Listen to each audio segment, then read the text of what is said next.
মানুষ যা চায় তা পায় না, যদি পায় তাহলে আবার চায় না, যদি চায় তখন সেটা আর পায় না, আবার যদি পায় তবে তা বুঝানো বড় দায়।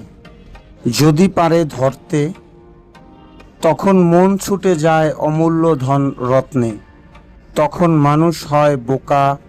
সময় থাকতে এমন বোঝে না, মানুষ বড়ই বোকা। হ্যালো বন্ধুরা, চলে আসলাম নতুন একটি ব্লগে। আমি ঘাটতারা কবি, আবারও নতুন ব্লগে আপনাদেরকে স্বাগতম। চলে আসলাম নতুন একটি ভিডিও নিয়ে আপনাদের কাছে। ভিডিও বলতে ওই যে প্রাইভেট কার দেখাইছিলাম ভাই, সেটা দিয়ে এখনও ব্লগ করতেছি, আপনাদের মাঝে শো আপ করতেছি। যদি ভালো লাগে একটু ভিডিওটা দেখেন, আর না লাগলে বের হয়ে সোজা চলে যান। আর যদি গালাগালি দিতে ইচ্ছে করে ভাই, কমেন্ট বক্স ফ্রি ওপেন আছে, দিতে পারেন, নো প্রবলেম। তো রাতের বেলা চলে আসলাম নতুন একটি কবিতা শোনানোর জন্য। কবিতাটা তো শুনলেনি, এখন কি মনে হয় আসলে মানুষ বোকা না চালাক? আসলে মানুষ বড়ই বোকা। যারা খুবই চালাক তাদের মন মানসিকতা খুবই বোকা।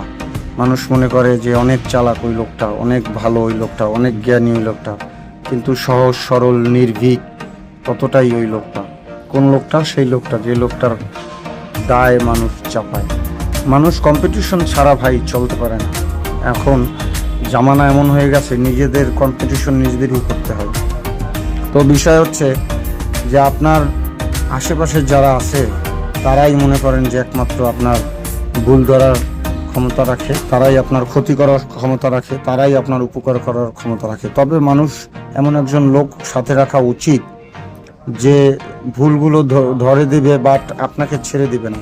হ্যাঁ, আপনার চলার পথে অন্যায় হতে পারে, আপনার চলার পথে রং হতে পারে, আপনার চলার পথে অনেক কিছু হতে পারে, কিন্তু সে মানুষটা আপনাকে ব্লেম না দিয়ে সরে যাবে এবং অন্য দিক যাবে, এটা হতে পারে না। আপন মানুষ বুঝানো বড় দায়।